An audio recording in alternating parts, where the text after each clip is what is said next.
The Zanari trade station hung in the darkness of space like a silver flower. Its petals were docking arms that reached out to welcome ships from across the galaxy. Commander Vesh stood at the observation window, watching the empty berth where human cargo vessels used to arrive every 10 days. The berth had been empty for 3 years now. Another one gone, his assistant Miora said quietly. She held a data tablet that glowed soft blue in the dim light. The human colony on Threshold sent its last ship yesterday. Population 0. Vesh felt his throat tighten. The humans had been loud neighbors, always rushing, always building something new. Their music had echoed through the station corridors. Their children had run through the markets, laughing at everything. Now the human quarter sat silent, doors locked, lights off. How many does that make? Vesh asked. Threshold was the 47th colony, Miora answered. Every human settlement in known space is now abandoned. They're all gone. The word gone hung in the air like smoke. Vesh turned back to the window. Somewhere out there, billions of humans had simply left. They hadn't fled in panic. They hadn't been conquered or destroyed. They had packed their belongings, boarded their ships, and sailed into uncharted space with the calm precision of people following a plan. The galactic community had watched it happen over 50 years. At first, nobody worried. Humans were always restless, always moving. But then the pattern became clear. They weren't just relocating. They were leaving entirely. Did they leave anything behind? Vesh asked. Any clue where they went? Miora scrolled through her tablet. The same as all the others. Functional buildings, working power systems, automated defenses still active. And one message, written in every human facility. She read from the screen. We go to build tomorrow. Vesh had read those words 100 times. They meant nothing and everything. Build what? Build where? Why leave everything behind? Across the galaxy, other species asked the same questions. The Krell Consortium, whose merchant ships had grown wealthy on human trade routes, sent scouts to follow the human vessels. The scouts reported that human ships jumped to hyperspace coordinates that led into the vast empty spaces between spiral arms. After that, the trail went cold. No beacons, no settlements, nothing. The Tharn Empire, always suspicious of human military potential, celebrated quietly. The war admirals had spent decades preparing for conflict with humanity's expanding fleets. Now those fleets were gone, vanished like morning fog. The threat was over. Or so they thought. Philosopher Kesith of the Zanari spent her days in the abandoned human libraries. She walked through silent reading rooms where human students once studied. She touched the books they had left behind, still arranged neatly on shelves. She accessed their digital archives, searching for answers. Kesith was old now, her silver skin marked with the deep lines of age. She had known many humans in her long life. She had debated philosophy with them, laughed at their strange jokes, and marveled at their endless questions about the universe. They had been her friends. She found references scattered through their final years of records. Project Kindling. The distant work, the long task, but no details, no specifications. The humans had been careful to take their secrets with them. One night, Kesith sat in an empty human apartment on the station. The furniture remained, covered in dust now. Family photos still hung on the walls. A child's toy lay forgotten in the corner. She picked it up, a small wooden spaceship carved by hand. Someone had loved this toy. Someone had held it, played with it, and then left it behind. Why would they leave such things? What could be more important than home, than memory, than the places where their children grew up? Kesith accessed the apartment's computer system. Most files were deleted, but she found one personal log, overlooked in the departure rush. A woman's voice played through the speakers, tired but determined. This is Lieutenant Sarah Ochoa, final log. We depart tomorrow. My daughter asks me why we have to go, why we can't stay where things are safe and comfortable. I tell her that safety isn't enough, that comfort isn't a purpose. Our species has decided something that no other species has attempted. We've decided to matter, not just for a few thousand years, not just in one corner of the galaxy. We're going to do something that will echo until the end of time itself. I can't tell her the details, can't risk them being found. But I can tell her this: we go to light the darkness. We go to build tomorrow, the log ended. Kesith sat in silence for a long time. Months passed. The galactic markets adjusted to humanity's absence. Trade routes shifted. Planets that had relied on human manufacturing found new suppliers. The galaxy moved on as it always did. But some didn't forget. Kesseth continued her research, obsessed now. She compiled everything humanity had ever said about their future, their dreams, their wild ambitions. Humans had always talked about impossible things: terraforming gas giants, building artificial worlds, traveling to other galaxies. Most species dismissed such talk as fantasy. But what if it wasn't? She found an old human science paper, published decades before the Exodus. It discussed theoretical methods for reigniting dead stars, for bringing fusion back to stellar corpses that had burned out millions of years ago. The paper concluded it was technically possible, but would require resources and commitment beyond any single civilization's capability. It would require everything. The paper's author was Dr. Amara Chen. Kesseth searched for more about her. Chen had been a stellar physicist, one of humanity's brightest minds. She had published extensively about stellar engineering, about megascale construction, about projects that would take thousands of years to complete. Then, 30 years before the Exodus began, she had gone silent. No more papers, no more public appearances. Kesseth requested information from human space about Chen's whereabouts. The automated system still functioned, still responded to queries. The answer came back: Dr. Amara Chen, status departed. Last known location classified. The philosopher felt something she hadn't felt in years: fear. Not fear of danger, but fear of understanding. Fear of seeing the shape of something too large to comprehend. If the humans had actually attempted what Chen wrote about, if they had taken their entire species and committed to a project of stellar engineering on a scale never before imagined, then they hadn't disappeared. They had simply gone to work. Work that would require every hand, every mind, every life dedicated to a single purpose. Other species built empires that lasted thousands of years. Humans had decided to build something that would last billions. Kesseth stood at her window looking out at the stars. Somewhere out there, humanity was doing something impossible, and the galaxy had no idea what was coming. The empty berths at the station remained empty. The silent human quarters gathered more dust. But Kesseth watched the stars and waited. Whatever humanity was building, whatever they were doing in the darkness between the arms of the galaxy, it would eventually reveal itself. She just hoped she would live long enough to see it. 200 years had passed since the last human ship disappeared into the void. The galaxy had forgotten about humanity mostly. They became a story that old species told, a cautionary tale about ambition or perhaps a mystery that would never be solved. The younger generations barely knew humans had existed at all. Kesseth was long dead. Her research papers sat in archives that few people accessed. The abandoned human colonies had been claimed by other species, their buildings repurposed, their streets given new names. Life continued as it always had, governed by the patient rhythms of galactic civilization. Then the stars began to change. The first report came from an observatory on the edge of Krell space. A white dwarf star, dead for over 3 billion years, suddenly showed signs of activity. Astronomers noticed unusual radiation patterns, then temperature increases. Within 6 months, the dead star was burning again, releasing energy, shining with light it should not have possessed. Impossible, declared High Astronomer Tillich, his 3 eyes wide with disbelief. He studied the readings for the 100th time. White dwarfs don't reignite. They can't. The physics don't allow it. But the star burned regardless of what physics allowed. More reports followed. A neutron star in Tharn territory, silent and cold for eons, began emitting radiation. An extinguished red giant on the frontier suddenly blazed back to life. Within a year, 17 dead stars had mysteriously reactivated across thousands of light years. The galactic community watched with growing alarm. Religious leaders proclaimed it divine intervention, a sign from the gods. Scientists argued furiously about natural phenomena they didn't understand. Military strategists worried about weapons of unknown origin. Young astronomer Prith of the Zanari spent sleepless nights mapping the reignited stars. She plotted them in 3-dimensional space, looking for patterns.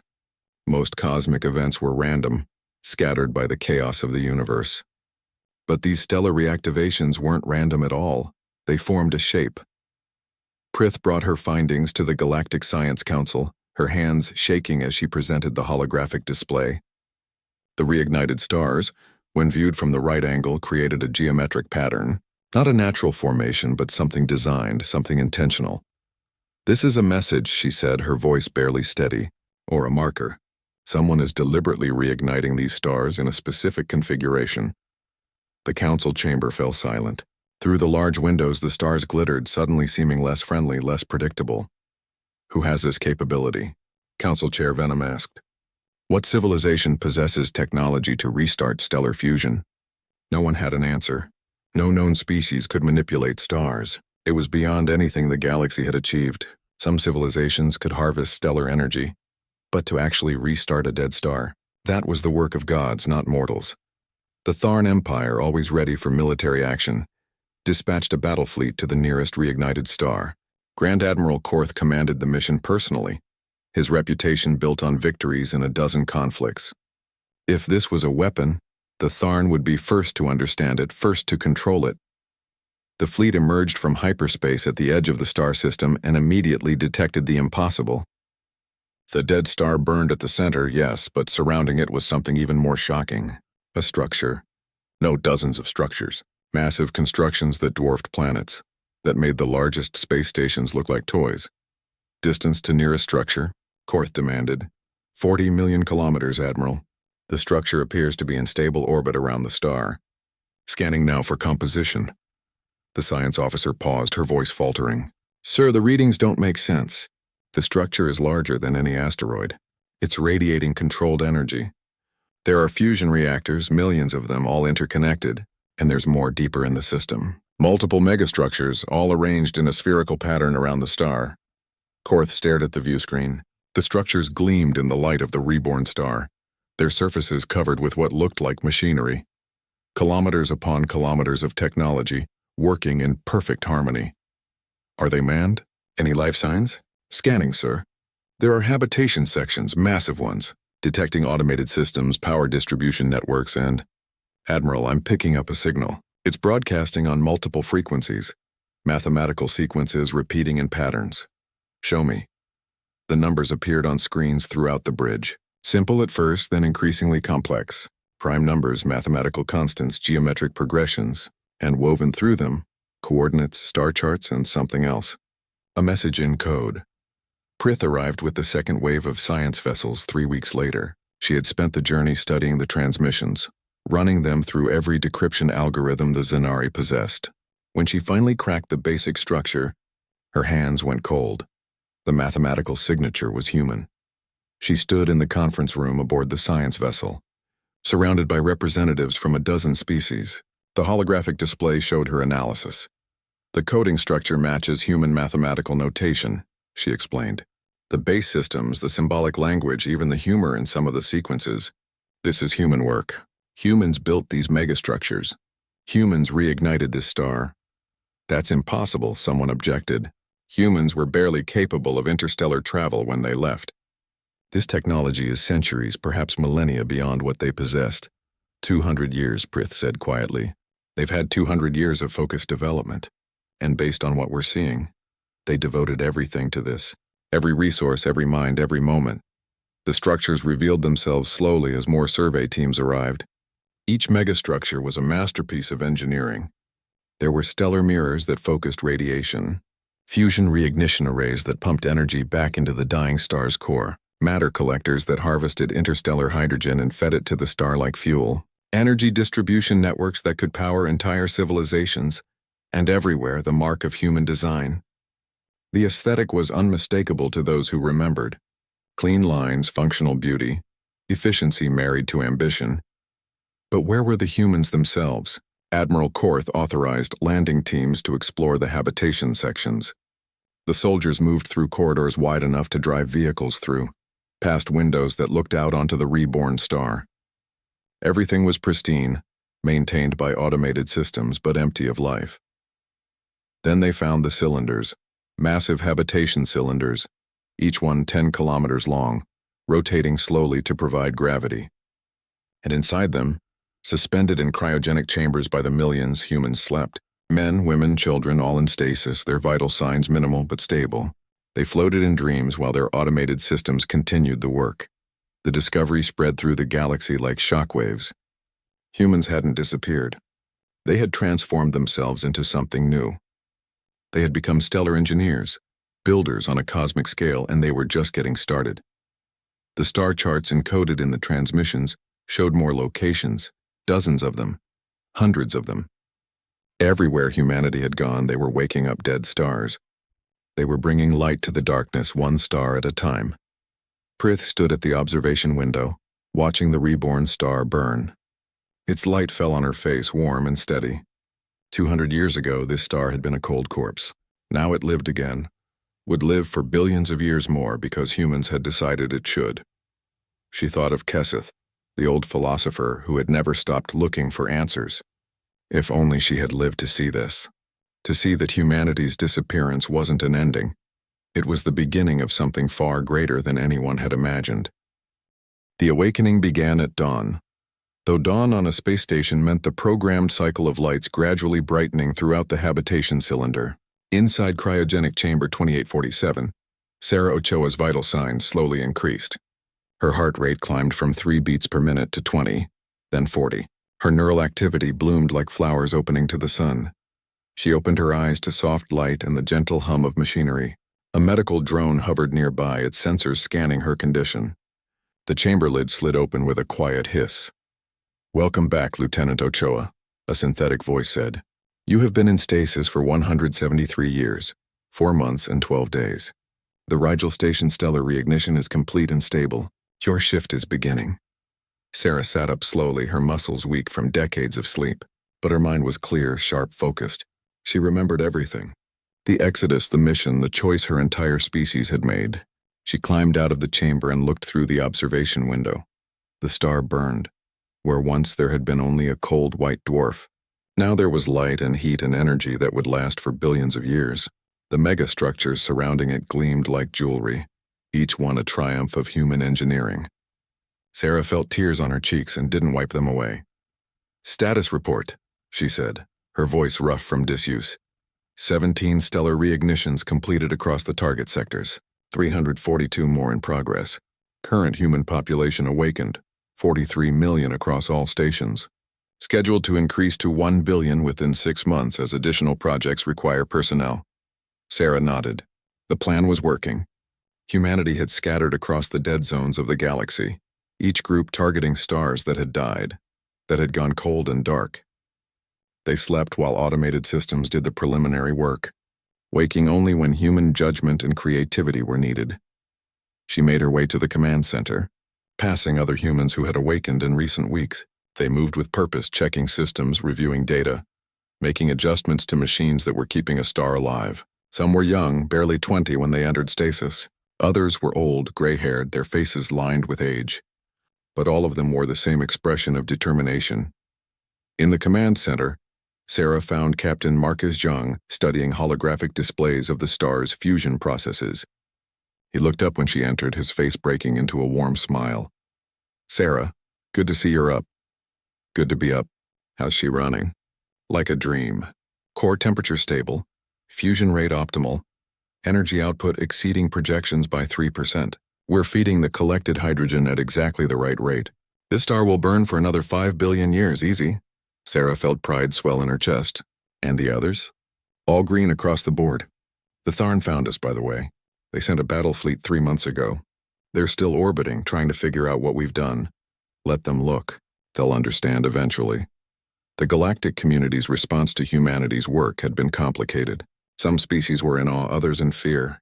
The Tharn military had indeed sent ships, worried that the stellar megastructures were weapons. They found instead a construction project of unimaginable scope and ambition.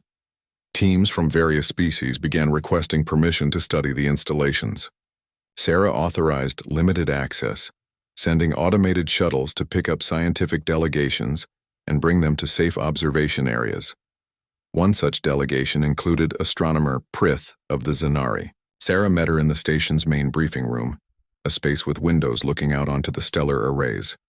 Prith was young, her silver skin smooth and unmarked by age. She stared at everything with wide eyes, her scientific instruments constantly scanning and recording. "This is incredible," Prith breathed. "The scale of it, the precision. How did you develop this technology?" Sarah smiled. 200 years of focused effort. When your entire species commits to a single goal, when every engineer, every scientist, every worker dedicates themselves to one purpose, You can achieve things that seem impossible. But why? Why leave everything behind for this? Sarah gestured to the window. Come, let me show you something. She led Prith through the station to an observation deck that jutted out from the main structure. From here they could see the full glory of the reborn star and the ring of megastructures that sustained it. Every species builds civilizations, Sarah said. You create art, science, culture. You spread across worlds, establish empires. But eventually all empires fall. All civilizations end. The universe is slowly dying, Prith. Entropy always wins. Stars burn out. Galaxies drift apart, and someday in the far future everything will be cold and dark and dead. This is known, Prith said quietly. Most species accept it. They say, we'll enjoy the time we have. And that's fine, that's noble even. But humanity looked at the dying universe and said no. We said we refuse to accept it. We decided that if the universe is going to die, we'll make it take as long as possible. We'll bring dead stars back to life. We'll create new islands of light in the darkness. We'll fight entropy itself. Prith was silent for a long moment. That's insane. Yes, Sarah agreed. Completely insane. But also necessary. Someone had to try. But the cost. Your entire civilization gone. Your homeworlds abandoned. Generations of humans who will never know Earth, never see the planets where your species evolved. Sarah nodded slowly. We chose this. Every human voted. We held the largest referendum in our history. And we decided together that our purpose wasn't to build comfortable homes for ourselves. Our purpose was to matter. To leave a mark on the universe that would last until the end of time itself. She pulled up a holographic star chart. It showed the galaxy, with hundreds of points of light scattered throughout. Each of those lights is a star we've brought back to life, or are in the process of reigniting. We're not even close to finished. There are billions of dead stars out there. We might not get to all of them, but we'll get to as many as we can. And each one we save adds trillions of years to the universe's lifespan. Each one means countless worlds can form. Countless life can evolve. Countless civilizations can rise. You're gardeners, Prith said suddenly. Cosmic gardeners planting seeds of light. That's a beautiful way to put it. More delegations arrived over the following months. Scientists, philosophers, politicians from dozens of species. Some were hostile, accusing humanity of playing God, of disturbing the natural order. Others were amazed, offering to help, asking how they could contribute. And deep in the cryogenic cylinders, billions more humans slept, waiting for their turn to wake, to work, to add their efforts to the great project. Engineers who would build the next generation of stellar arrays. Farmers who would grow food for the working crews. Teachers who would educate the children born during the construction. Artists who would create beauty amid the machinery. Because humanity had learned something important. A project this vast couldn't be sustained by grim determination alone. It needed joy, needed culture, needed life. So they built gardens on their stations, held concerts in view of the reborn stars, painted murals on the corridors, told stories to children about Earth and the old worlds while teaching them about their new purpose. Sarah watched it all with satisfaction. She had been one of the first to wake, one of the project's founding architects working with Dr. Chen centuries ago. She had helped plan the Exodus, helped design the first stellar arrays, and now she saw it working, saw humanity's crazy dream becoming reality. The stars were lighting up one by one. The darkness was being pushed back. And humanity, strange, ambitious humanity, was finally answering the question that had driven them since they first looked up at the night sky. What are we for? Why are we here? To bring light, to fight the darkness, to refuse to let the universe die quietly. The Galactic Congress met in emergency session for the first time in 300 years. Representatives from 47 species gathered in the Grand Chamber on neutral ground, a station that orbited a yellow star much like ancient Earth's sun. The tension in the air was thick enough to taste. Ambassador Thoric of the Tharn Empire stood at the central podium, his scales reflecting the chamber's lights in angry patterns. His voice boomed through the space. What humanity has done is an act of cosmic vandalism, he declared. They have tampered with the natural order of the universe. Dead stars are meant to stay dead. This is the way things have always been, the way things should be. Murmurs of agreement rippled through some sections of the assembly, but others remained silent, thoughtful. Furthermore, Thoric continued, these stellar engines represent the greatest weapons ever created. A civilization that can restart stars could just as easily destroy living ones. Humanity now holds the power to end entire star systems. We cannot allow this threat to continue unchecked. Sarah Ochoa watched from the human delegation section, her jaw tight. Beside her sat Dr. Amara Chen, who had been awakened from stasis specifically for this diplomatic crisis. Chen was older now, her hair white, her face marked by the decades she'd spent awake working before taking her own turn at cryosleep. But her eyes were sharp and clear. "May I respond?" Chen asked, her voice calm. The Congress speaker nodded. "Dr. Chen, the floor recognizes you." Chen moved to the podium with slow dignity. She looked across the assembled delegates, meeting their eyes, reading their fears and curiosity in equal measure. "Ambassador Thorick calls us vandals," she said. "He says we violated the natural order. But let me ask you something. Is medicine a violation of the natural order? When your doctors heal the sick, are they vandals? When your engineers build homes to shelter your people from storms, are they criminals?" "That's different," Thorick interrupted, "is it? The natural order says that life should die. Disease is natural. Exposure is natural. Entropy is natural. But intelligent species everywhere have always fought against nature's cruelty. We build, we heal, we preserve. All we've done is expand the scale." Ambassador Vresh of the Krell Consortium rose, his multiple arms gesturing for attention. "The difference, Dr. Chen, is scope. You haven't just helped a few individuals. You've altered the structure of the galaxy itself. You've changed the course of cosmic evolution." "Yes," Chen agreed simply. "We have, because we could. Because someone needed to. The universe is dying, delegates. Slowly, yes, over trillions of years, but dying nonetheless. Every star that burns out is one less source of light, of heat, of the energy that makes life possible. We're not changing the universe's fate. We're just slowing it down, giving life more chances to arise, more time to flourish." Representative Keyleth of the Philosophical Zanari spoke up, her voice gentle but firm. "But Dr. Chen, who gave humanity the right to make this decision? To undertake a project that will affect all future civilizations, all future life in the galaxy?" Chen paused, considering the question seriously. "No one gave us the right. We took the responsibility, just as no one gave your species the right to terraform dead planets, but you do it anyway. Just as no one gave the Krell the right to establish trade routes through previously untouched space, but they did it anyway. All intelligent species change their environment. We're just operating on a larger canvas." The debate raged for hours. Some species saw humanity's work as heroic, a gift to the entire galaxy. Others saw it as dangerous arrogance. But beneath the arguments ran a current of fear. Fear of human capability. Fear of technology that seemed like magic. Fear of what else humanity might be capable of doing. The tension broke when the Krell Consortium made their move. 3 weeks after the Congress session ended without reaching any resolution, a Krell military fleet appeared at one of the smaller human stellar installations. The station orbited a newly reignited red dwarf in an isolated sector. Only a few thousand humans were awake there, managing the stellar arrays and monitoring fusion stability. The Krell commander transmitted a simple message. "Surrender control of the stellar engine technology. This is not a request." Sarah was awakened from sleep aboard her own station when the news reached them. She rushed to the command center, still pulling on her jacket. "What's the situation?" Captain Zhang pulled up the tactical display. "Krell fleet, 72 ships surrounding the Crimson Station. They're demanding our people hand over the stellar engine control systems and technical specifications. They're trying to steal the technology," Sarah said flatly. "They think if they can control it, they can dominate the galactic economy. Energy is the basis of all civilization. Control the stars, control everything. What do we do?" Sarah's face was grim. "Activate defensive protocols.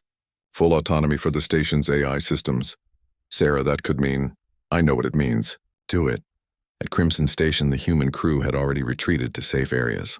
The station's AI systems, designed to protect the stellar installation at all costs, took control.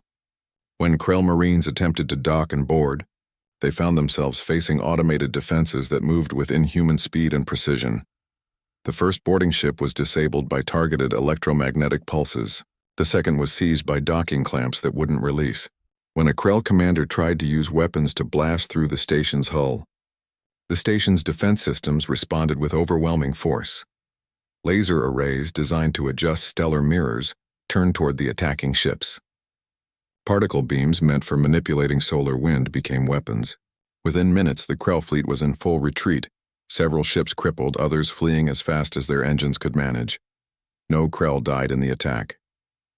The human systems had been programmed to disable, not destroy.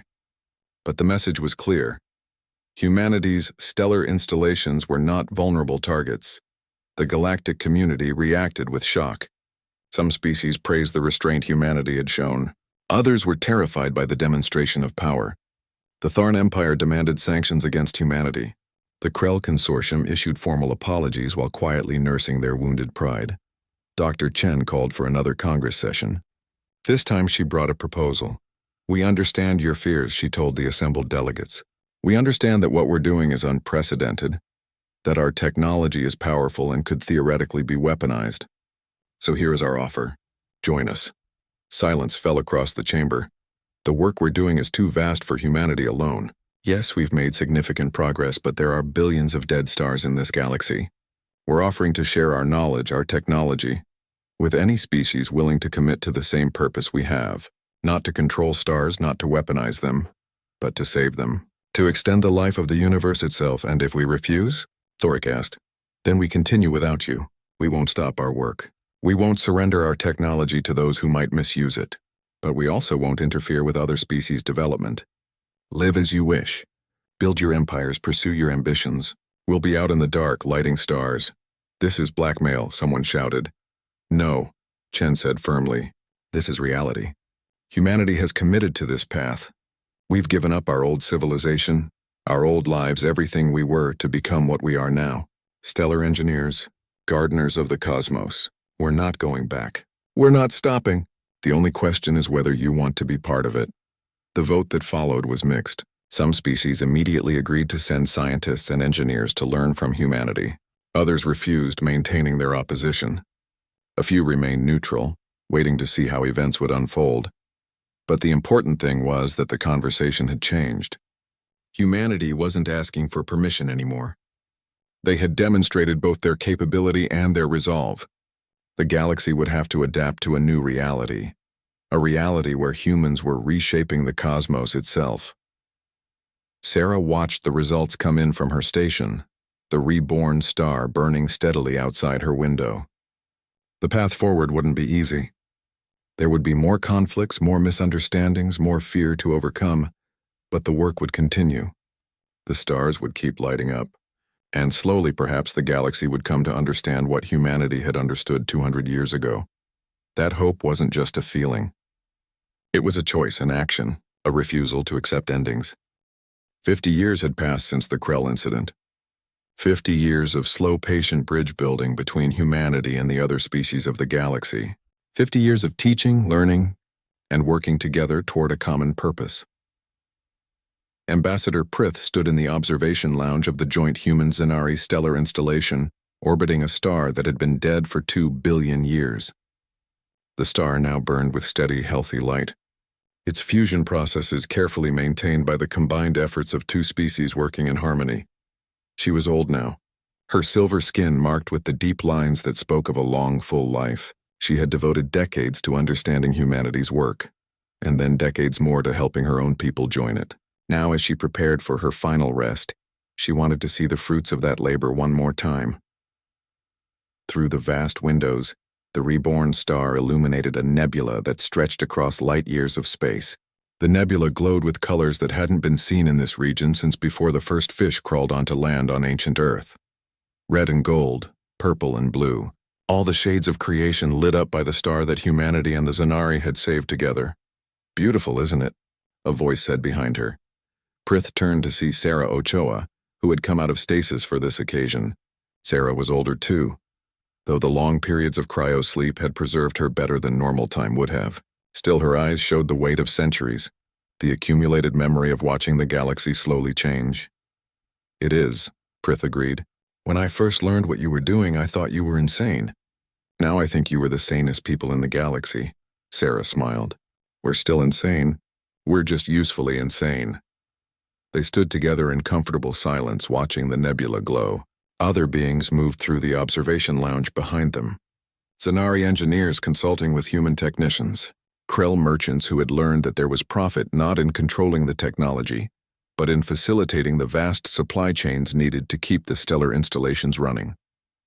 Even a few Tharn, though the Empire still officially disapproved, their young scientists couldn't resist the opportunity to work on projects this magnificent. How many now? Prith asked. How many stars have been rekindled? 4,312, Sarah said. Not nearly enough. We've barely started. But it's a beginning. A beginning that will last forever. Sarah nodded. The stars they had saved would burn for billions of years, long after humanity was gone, long after all the current galactic civilizations had faded into history. These stars would still be shining. They would warm planets that hadn't been born yet. They would be seen by eyes that evolution hadn't imagined yet. They would make possible lives and loves and dreams that existed only as potential. A young Zanari approached them, moving with the quick excitement of youth. Ambassadors were receiving a transmission from the Deep Expedition. They've reached the outer darkness between galactic arms. Sarah and Prith exchanged glances. The Deep Expeditions were humanity's most ambitious project yet. Teams sent thousands of light years away from the main galactic disk, into the vast empty spaces where stars were rare and darkness ruled almost completely. Show us, Prith said. They moved to the communications center where a crowd had already gathered. The transmission began to play, the voice of Commander Liu echoing across the light years. This is Deep Expedition 7, reporting from designated Sector 447. We have arrived at target stellar remnant. Preliminary scans confirm it's an ancient red dwarf that exhausted its fuel approximately 5 billion years ago. We are beginning installation of the stellar array systems now. The transmission showed grainy images of the work. Ships moving through absolute darkness, their lights the only illumination for light years in every direction. Slowly, carefully, they began to construct the megastructures that would eventually bring the dead star back to life. This region has known only darkness for longer than complex life has existed on Earth, Liu continued. But not anymore. We will bring light here. We will make this darkness bloom. Prith felt tears on her face. She thought of herself as a young astronomer, terrified and awed by humanity's first revealed stellar installations. She thought of the long arguments in the Galactic Congress, the fear and resistance her own people had initially shown. And she thought of how much had changed. The Zanari had contributed philosophical frameworks for sustainable stellar management, ensuring that the project considered long-term consequences measured in geological timescales. They had brought patience and perspective that complemented humanity's driving ambition. Together they had achieved things neither species could have alone. Other species had joined too in their own ways. The Krell brought their logistical genius, managing supply chains across thousands of light years. The Tharn, once hostile, now sent their best young engineers, warriors who found a better battle to fight than any war. Even small species contributed, bringing unique perspectives and innovations that improved the work. It's become bigger than humanity, Prith said softly. You started it, but it belongs to all of us now. That was always the hope, Sarah replied. We knew we couldn't do it alone. Not really. We could begin it, prove it was possible, show the way. But for it to truly succeed, for it to reach its full potential, it needed to become a galactic effort. A young human technician approached them, a girl barely 20 years old. Ambassador Ochoa, there's someone who wants to speak with you. In the meditation chamber. Sarah excused herself and made her way through the station's corridors. The meditation chamber was a quiet space, walls transparent to show the stars outside, floor covered in soft moss that felt like earth grass. An old woman sat there, cross-legged, eyes closed. Dr. Amara Chen. Sarah hadn't known Chen was awake. The founder of the entire project rarely left stasis anymore, her body failing despite the best medical care. But she opened her eyes when Sarah entered, and her smile was warm. Sarah, come sit with me. Sarah sat, and for a while they simply breathed together, watching the reborn star burn. I'm dying, Chen said finally. Really dying this time. No more stasis cycles, no more wake-ups. This is my last one, Amart. It's okay. I'm old, Sarah. So old. I've seen things no human before me ever imagined. I've watched us become something new, something better. She gestured to the star. I've watched the darkness retreat. That's enough for one life. We couldn't have done this without you. You would have found another way. Humanity would have found another way. We're stubborn like that, Chen laughed quietly. Do you remember what I said at the very beginning? When we were planning the Exodus? You said that every species builds something. Cities, art, empires, but all of those fade. You wanted humanity to build something that would last, and we did. Stars, Sarah, we built stars. We built light itself. There's no monument more permanent than that. They sat in silence for a long time. Outside, the nebula continued to glow, painted by starlight that had been dead for eons until humanity decided it should live again. Chen died peacefully 3 days later, her hand held by friends, her eyes on the stars she had saved. The news spread through every human installation, every joint project, every ship working in the darkness. Work stopped for a day while people mourned and celebrated the life of the woman who had shown them what they could become, but only for a day. Then the work continued because that's what Chen would have wanted. Prith lived 5 more years. She spent them teaching young Zanari about the project, about humanity's mad dream and how it had become reality. She told them about Keseth, the old philosopher who had never stopped searching for answers. She told them how humanity's disappearance had been not an ending, but a transformation. When Prith died, she was buried in space, her body sent toward the reborn star she had helped to maintain. The light of that star would fall on her forever, the same light that would someday reach planets and people that didn't exist yet.